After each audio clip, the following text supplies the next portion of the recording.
เมื่อสงค่ะเมื่อสงพี่น้องปันแห้งระหว่างเสียงจุ้มข่าวผู้ดอยเฮาขาตั้งเสียงอยู่ลิกาเดียนอยู่ค่ะเนาะมื้อในปีใต้2 ปากปลาย19นี้เดือน6ลอง8ค่ำตกแม่นวันที่19เดือนเมษปี2025ขาจะมีเตมาหางานเนหุบข่าวไว้วันเขาอันเอาขาเตมาโตไต่ไข่เนในวันมื้อในเดกวนปลายเพซึกในเจเวงหนองคิ้วยาอยู่ตาย2ก่อจุ้ม APP ปืนเผาย้อนหมักเมียงซึกมานคนเมืองลูกตายเช้าปลายเนื้อข่าวตั้ง40วันปากตึกเป็นเฮาแห้งเนื้อเจเวงปางร้องเอาลองจื้อในเสเตมาโตไต่ไข่ในพี่น้องเขาเอาค่ะเมื่อว่าวันที่18เดือนเมษปี2025ย่ามกลางเนอหมอก10โมงในกวนปลายเพซึกอันอยู่ไว้ดีกองเขียวค้ำตีตั้งเพตีเนื้อเจเวงหนองเขียวนั้นยาจุมซึกตาอ้างเทียนเอาเอยื้อตายนะคะเกี่ยวเลยลองในกวนเนื้อปืนที่เขาลาตีเฮาข่าวว่ากวนก็ยายื้อตายในมันใจนูจักเถาะเขาก้อยออกวางจ้องอ่านกว่านะเพราะนั้นซึกลอยเขาซ้ำเอากองยื้อเข้ามาในจองเล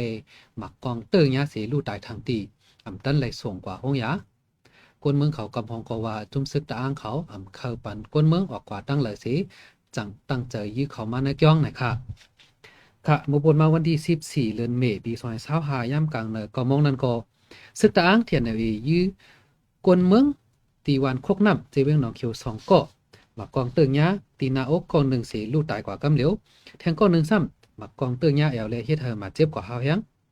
วายมาไหลฮู้ว่ากวนเมืองเจิงยาศึกตาอางยืดตายในเปลี่ยนใจยุ่นอายุ62ปีอยู่วันคกน้ำใจไอเหลียงอายุ34ปีอยู่วันตั้งเพตีอัญญามาเจ็บตีแอวซ้ำเปลี่ยนใจไอเออายุ52ปีอยู่วันคกน้ำในยาศึกตาอางห้องกว่าไว้ตีกดขายยามเหลียวฝ่ายพี่น้องเจอคือกับสืบติดต่ออำไลเกี่ยวลีลองเจอในสีเฮาคาคัดเจอกับสืบด้วยผูกขันปาก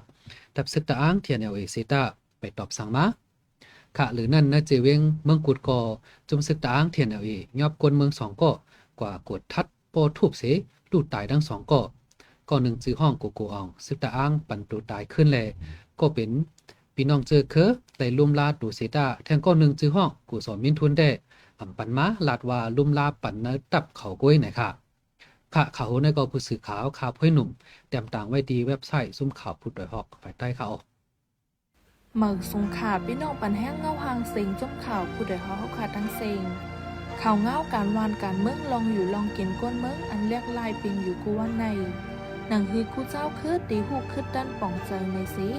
เขาขาดจมข่าวผู้ใดหอกปืนเผาข่าวเงาลาดออกไฟได้เดมลิกด่าอันเป็นภาษามานสีปืนเพลงเงาหางเสียงELTV อัตนิก Language TV ว่าอยู่กูวงอข้าหมายเงาหางเสียงในพี่น้องเข้าปันแห้งไรดีสัตไลท์จะร้องทีวีในวันอังคาร8:45กลางเนื้อ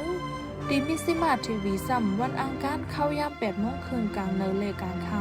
ำดีชันนิวส์เฟซบุ๊กเพจตั้งดีเทเลกราฟซ้ำวันอังคารเข้ายาม6:00 นกลางค่ำกูวงในทะเลเปิดปันอินปันแห้งเฮาขาดสิกัมเฮาขาดจมข่าวผู้ใดหอกส่งป้อนบันพี่น้องเฮาอยู่ลีกัดเย็นในคาโอเมืองสงขลาเอาค่ะจุ่มจอยแถมก้นรกขอกการเมืองเมืองห่มตุ้มAPP ปืนเผาว่าย้อนหมักเมียงซึกมันอันปล่อยใส่จอมวันจอมสวนแลอันกึดคำไม่เจอนั่นสิเฮ็ดให้ก้นเมืองลู่ตาย20ปลายได้เป็นตาข้าวตั้ง40วันแต่วันที่1เดือนเอพฤลปี2025ต่อถึงวันที่16เดือนเมษปี2025นี่นะคะค่ะจำหนังข้อมูลหัวใหญ่มันย้อนหมักเมียงซึกมันสิตื้อยากวนหวาน44ก่อเนื่องนั้นเป็นนางยิง10ก่อกวนใจ14ก่อลู่ตายดังนั้นยังป้าหลวนอายุปัตตา18สีก่อนะคะกำนำก็ที่เป็นเมืองมันตรงเป้งในเติงจีแก้งเมืองขางเมืองแข้งเมืองยางแหลงยางเผือกเมืองไต้เจอไหนนะคะค่ะจุ่มจ่อยแถมกลตกขอกการเมืองห่มตุ้มAPPในเป็นจุ่มเก็บข้อมูลกลตกขอกการเมืองในเมืองห่มตุ้มสีจ่อยแถมป้าหรือนั่นยังเก็บข้อมูลอันจุ่มซึกมันคาแหมกลเมืองเจอไหนยามเหลียวเก็บข้อมูลลองหมักแมงตุ้มตื้อป้ากลเมืองเจอไหนลู่ตายเจอไหนแทงจำหนังข้อมูลอันจุ่มAPP และเก็บไว้แต่เจมือซึกมันยึดเมืองพองปี2021เดือนเฟบรุรีโดยถึงเดือนเมษปี2025ในซึกมันคาแหบตายกวนเมืองใน6เหียง7ปากก็ย่อนะคะเมืองสงขลาเมืองสงพี่น้องผู้ปันแห้งเงาหางเสียงจุ่มข่าวผู้ใดเขาขาดดังเสียงข่าวเงาการวานการเมืองปัญหาลองอยู่ลองกินก้นเมืองอันไรทบอยู่กูวันในหนังฮือผู้ปันแห้งเฮาขาดตีหูคืดดันนั้นเฮาขาดจมข่าวผู้ใดหอกปืนเผาข่าวเงา2 ตอน ในวันจันทร์ถึงวันศุกร์กูวันข่าวตอนเจ้าเข้ายามเมืองใต้กลางเนย9 โมงเลหุบข่าวไว้วันเข้ายามเมืองใต้ไว้วัน5 โมงครึ่งดีแชนนิวส์เฟซบุ๊กเพจตั้งเทเลแกรมโฮมปาร์ตี้ยูทูบในคาเลเปิดปันเอ็นปันแห้งเฮาขาสีกัมเฮาขาจุ่มข่าวผู้ใดหอกส่งป้อนปันพี่น้องเฮาอยู่ลีกัดเย็นรอดเพเข็นกูลองสีกัมเมือสงค่าเอาค่ะบางตึกซึกมันโฮมบีดูจิต P&O ยื้อตับซึกลูกพื้นที่หวานซองเปียงเนื้อเจเวงปังลองในทั้ง2ฝ่ายมีลองลู่ตายหมัดเจ็บตั้งน้ำไหนค่ะเกี่ยวเลยลองในสื่อข่าวคำสั่งเอาออกไว้ว่ายามเหลียวที่หิมหวานซองเปียงในบางตึกเป็นหาวแห้งจุ่มซึกมันเลยจุ่มบีดูจิตก็แถมแห้งซึกเขาเนื้อปืนตียังเจอคือเหม็นปล่อยหมักเนื้อปืนตีหลายตีจำหนังก้นวานเขาลาดว่าทั้ง2ฝ่ายมีลองลู่ตายหมัดเจ็บตั้งน้ำไหนค่ะค่ะจำหนังข้อมูลอันก้นวานเขาเลยฮู้ว่าอันตายน่าเป็นก้นซึกเหม่อเป็นจุ่มบีดูจิตจื้อห้องคนอยากจ่าเลคนด้วยโมลูกตายเนอปางตึก2ก็ในอายุตึกมีหมอก20ปลายก็ยาเก็บซึกเหม่อเสเขาพึกการซึกมือปี2023ไว้นั่นยาส่งตัวกว่านาซึกเข้าปางตึกเสลูกตายกว่าบอกแน่นะคะ